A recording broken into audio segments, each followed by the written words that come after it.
My name is Carol. I am 27 years old who is working at a foreign affiliated company. I am about to go on an overseas training program today with my colleague and husband, Jeff. Jeff and I are same age and joined the company in the same year. We have been paired together ever since we were assigned to the same department when we joined the company. I can't explain, but we got along well and we worked very well together, so he was a perfect partner at work. Over the years of working together, we developed romantic feelings for each other and had become partners in private life as well. We got married 3 years ago, and we have been doing so well in our work and private life. We were able to work on a major project, which was a huge success to the company. Due to our huge success, our overjoyed upper management granted us an overseas training program of our choice for a week as a reward from the company. We had only been able to go on our honeymoon for one night in a nearby place because even for our honeymoon, we prioritize our work schedule. So for this overseas training, we decided to enjoy it as a honeymoon. While I was going through the check-ins of the airport, I was getting excited for the upcoming week. That's when my phone rang. I asked Jeff to do the check-in for me while I checked who was the caller. On my phone screen, an unrecognized number was being displayed. I contemplated about picking it up, but I decided to pick it up. When I picked up the phone, "Hey, Carol! Long time no talk." When I heard this voice, which was full of energy, I knew I shouldn't have answered. I was planning to enjoy the overseas training program, but this phone just killed my enthusiasm. The person who called me was Ashley, Jeff's older sister, who is 30 years old. She is an outdoorsy wild woman who makes me wonder if she's really Jeff's sister. I hear another voice which belongs to Ashley's husband, Max. Max also is an outdoorsy person just like Ashley. When the two of them are together, nothing good will happen, so I wanted to avoid getting involved with them as much as possible. But I was the one who picked up the phone. I couldn't be mean to them, so I decided to tell them that I am in the middle of something and then hang up on them immediately. Anyways, I tried to quickly ask her what she wanted to talk about, so I said, "It's been a long time, Ashley. Is there something urgent?" I asked her in a hurry and she said, "Well, if you think about it, this could be urgent." After she said that, she also told me that she used her friend's phone to call me because she thought that I wouldn't pick up if she called me with her number. Yes, I don't want to pick up Ashley's calls because I don't want her to waste my time talking unnecessary things.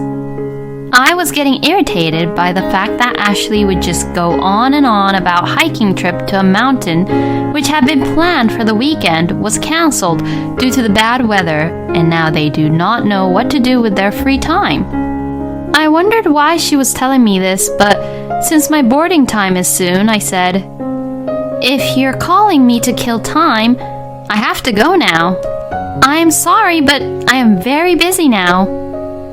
As soon as I was about to hang up, Ashley was asking me for a favor. As I was trying to hear her favor out, which was probably just another lame one, she questioned me if we recently moved into a house.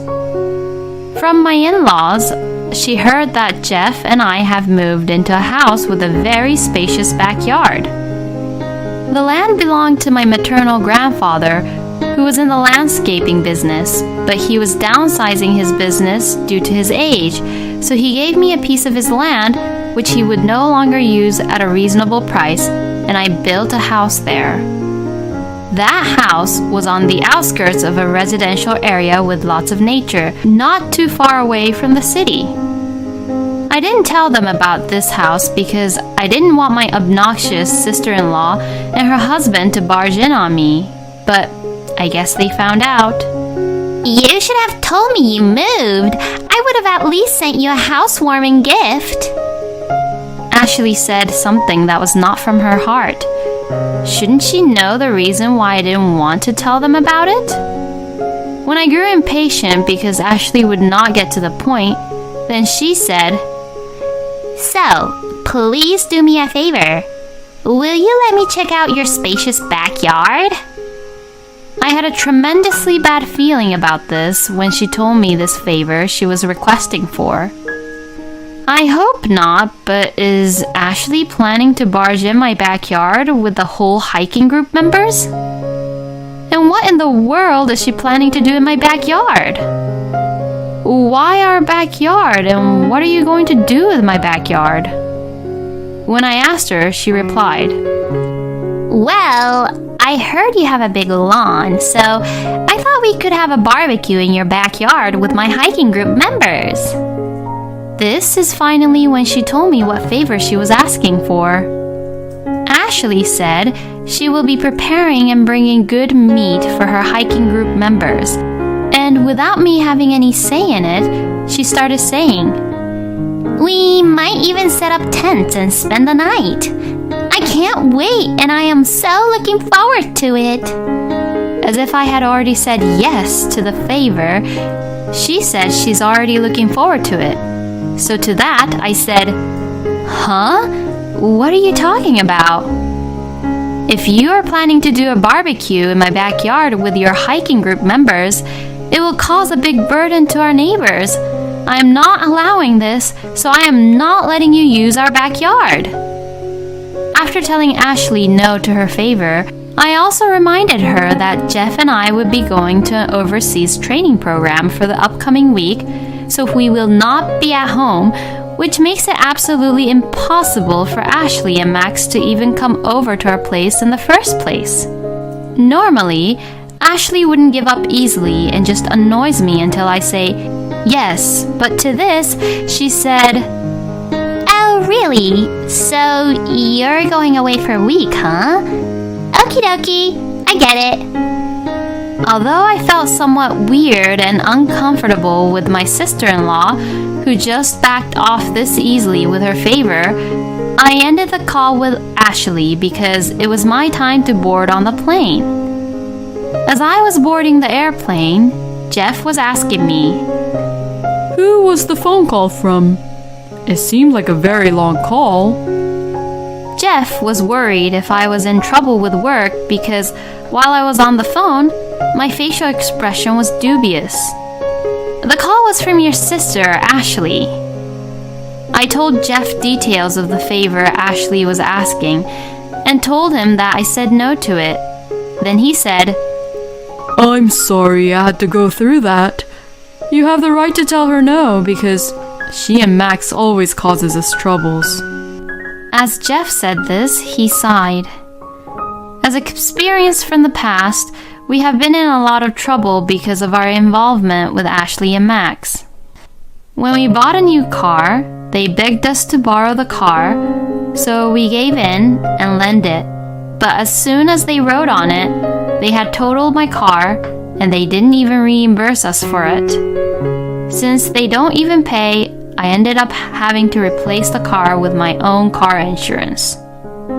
When Ashley and Max forced us to go on a trip with them, Ashley and Max got too drunk that they had a fight with other guests at the hotel and made a huge mess, which they did not, but we, Jeff and I, cleaned up after. I still haven't received any of the reimbursement for the things that they destroyed at that time. Because of being with them, we also have been banned from countless hotels and restaurants, which we will never be able to go again. It has been nothing but a huge burden to us. Jeff and I decided that we would never again accept any invitations from my sister-in-law and her husband or get involved with them. After enjoying the view of clouds from the airplane, we arrived at the destination the next day. The weird and uncomfortable feeling I felt when I hanged up on Ashley lingered with me. But even Ashley wouldn't come over and use my backyard for the hiking group members while I'm away when I told her no, right? I think this feeling lingered because I was too tired from the jet lag, so I decided to relax and enjoy the sightseeing and focus on the training to forget about it. After a short rest at the hotel, we decided to tour around the hotel, shopped at the mall, and enjoyed the food we ordered at the restaurant. That night, since we were walking around all day long being very active, we were so exhausted that Jeff and I fell into a deep sleep early. I jumped and was woken up because my phone rang. I reached for my phone, which was placed on the night table, and picked up the phone. Good morning! It was my sister-in-law calling again. It's not good morning here. It's at middle of the night here. Don't you remember that I told you that I was going to the overseas training? Is she trying to annoy me for not letting her use my backyard? I knew it. There was no way Ashley would just listen to me and back off. Oh, hey, I forgot. Sorry. Since it's morning here, so it wasn't intentional. Really, she's the type of person for whom the words like sorry or unintentional doesn't fit at all. All of whatever she said sounds intentional and malicious. If Ashley was calling me just to annoy me, I should tell her off about it. So why are you calling at this hour? I asked bluntly. Take a guess, Carol. Where do you think I am? I don't know if she was coying with me or trying to make fun of me because I was too tired and sleepy from today's activity to think. Would you just cut to the chase? If you are just calling me to bother or annoy me, I'm just going to hang up. Unable to hide my anger due to my unbearable drowsiness, I raised my voice. To that she replied, Stop being angry. Sheesh. Take it easy. Ashley just continued to talk after that, which just surprised me, and my sleepiness was just gone. I strongly told her no, but she didn't listen. I actually arrived at your house now. My sister-in-law just told me that she came over to our house for the barbecue as planned. What? While I was at a loss for words, my phone was already showing me that her hiking group members had already arrived and entered the backyard on their own and were beginning to prepare for the barbecue. I told you no, didn't I? My increasingly loud voice woke up Jeff, who was sleeping next to me, wondering who I was talking on the phone with. When I told Jeff that it was his sister calling again, Jeff took the phone out from my hands, saying that he will tell her off. Seeing how Jeff was angry on the phone with Ashley, I was sure and relieved that my sister-in-law would withdraw and go home. But the next day afternoon, I received another call from my sister-in-law. I wondered what she has done this time and picked up the phone to find her saying, Hey, Carol. Something unexpected happened. When she said that, I thought that she always only does unexpected things. But I said, What is it? What is the unexpected thing that happened? I wondered how thick she is because even after Jeff was furious and told her off, she still seems that she hasn't learned her lesson of it yet. When I heard Ashley's response, it made me realize that she's a really thick person who did not get our point. Sorry, I burnt it down. With laughing, she answered. So to that, I said, Huh? What did you burn down? I asked what it was. Then she said, All the trees in the backyard and part of the house. She said this as if she was not the one who was responsible, so I replied, What? What? Which backyard and which house? thought it couldn't be, but she replied, Don't pretend you don't know. Of course, it's your house and your backyard, silly. We called the ambulance and caused some trouble to your neighbors. So, when you're back from your overseas training, please apologize and send them your regards. This is the worst answer I could ever get. What? What were you thinking? Jeff told you no and to go home, didn't he? That middle of the night when Ashley called, Jeff told her off, but no words seemed to have reached her ears and brain. After that, she began to talk endlessly, making excuses, and also started to say something that did not make any sense to Jeff and I switched to speaker halfway through and asked Jeff, who was standing nearby, to listen as well. After we hung up the phone that night, instead of leaving, my sister-in-law and her husband had enjoyed the barbecue with the uninvited hiking group members, and then took advantage of our absence and set up their tents and pretended as if they were actually up in the mountain camping and enjoyed that. To add to the pretend camping situation, they made fire for the barbecue and made a small bonfire. Barbecue at our backyard alone would have been burden to the neighbors, but to have a bonfire is insane. As the night went on, the wind picked up, and the flames of the bonfire quickly spread to the lawn and trees in the area, and even scorched part of the house. Jeff and I had been listening to what Ashley was explaining with indescribable feelings, but then we both looked at each other when we realized there was something wrong with this story. The next thing Ashley said made us realize this. The soot-covered garden stones was saved, but the rest of the house was burnt down.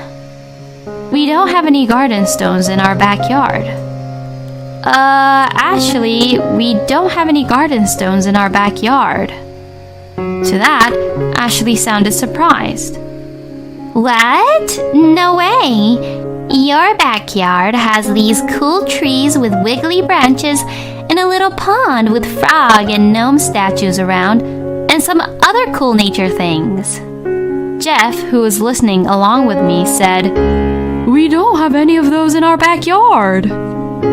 Jeff reassured Ashley that this was not our backyard. As if she saw a ghost, Ashley said, What?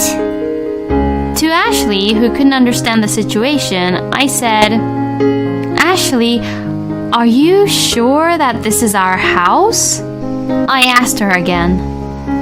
As in panic, my sister-in-law explained in details about the surroundings.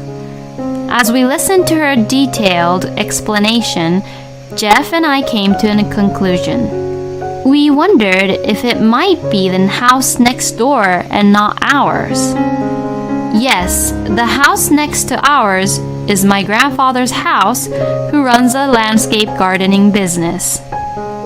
Ashley, I think that's my grandfather's house. When I told her this, she said, What? How could this be possible? This is not your house?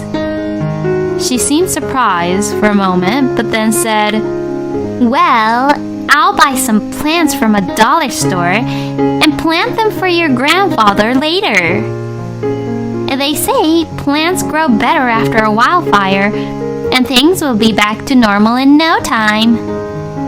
I'll paint the burnt parts of the house too.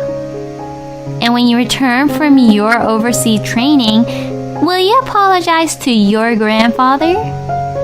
She had no sense of guilt at all, even though this incident could have resulted in a major incident. As usual, my sister-in-law tried to get away with it, forcing me to clean up her mess she made. Ashley, we have been cleaning up your mess, but this time, I won't be wiping your ass for you. For once, you should clean up after your own mess. To this, Jeff continued, Hey, Ashley! I can't believe you would do such a thing. This time, we are definitely not helping you clean up your mess, so you better do something about it. You guys are overreacting. It was just some small damage. While she scoffed it off, the next instance, she let out a terrified cry. From the distance, I heard what sounded like a police siren, and the call was cut off. Then, I got a call from my grandfather, who owns the landscape gardening business. On the other end of the phone, I could hear screams and the sound of a police car, probably belonging to my sister-in-law and her husband. I immediately guessed that the call from my grandfather was about the incident Ashley and Max had caused.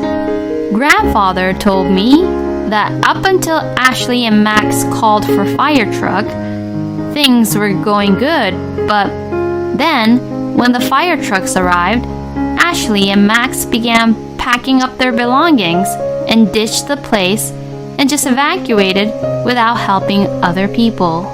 How irresponsible they were.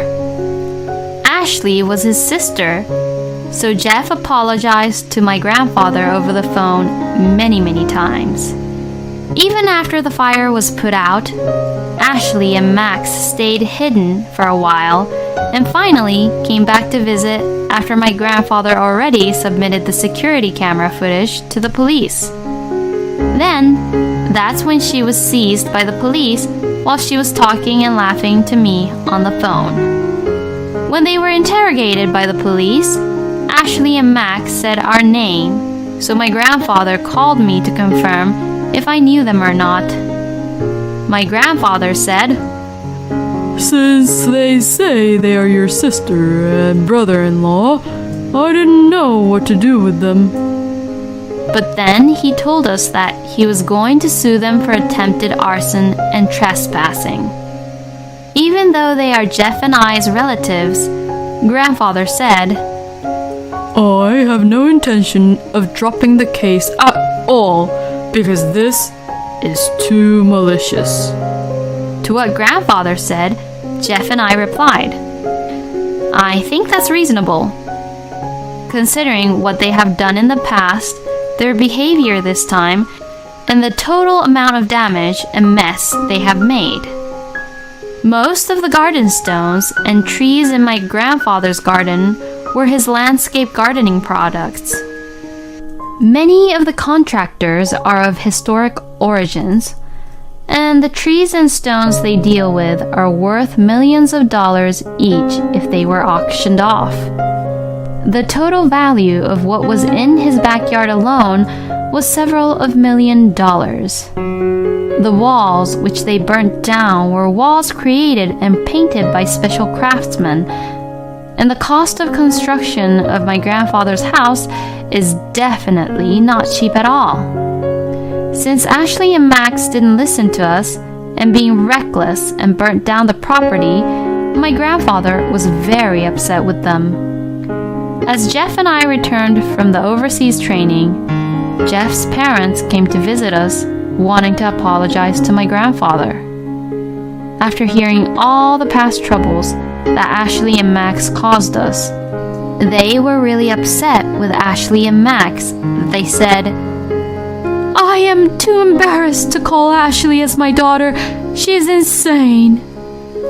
We only have a son, they said in such anger. Jeff's parents made a contract to my grandfather that Ashley and Max will pay for all the damages they have caused. And my parents-in-law also told my grandfather that they would disown Ashley and Max and that my grandfather can do anything with them as my grandfather pleases. After some time at the police station, Ashley and Max came back as ex-convicts, and they were both fired from their work. Not only did they have no way to pay back what my grandfather had demanded, but their parents had also disowned them, leaving them with no place to return to. Along with the fire they have caused, they themselves seems like they were burnt down with the fire.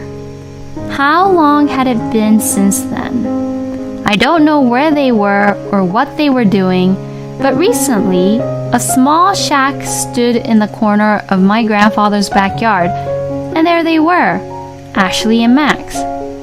As what Jeff's parents told him, my grandfather is doing whatever he wants with them. My grandfather deducted from their salary to repay for the damages Ashley and Max caused, and making them work as a garden stone hauler without any pay. It seems that my strict, stubborn grandfather is very devoted to correct Ashley and Max's behavior and attitude every day, that under the scorching sun, my grandfather made them carry heavy stones and scold them. Since I see them like this, I have been thinking that this was a good lesson for me to know that if I can't take any responsibility for my own actions, karma will come around and make me pay for all of the responsibilities I should have taken.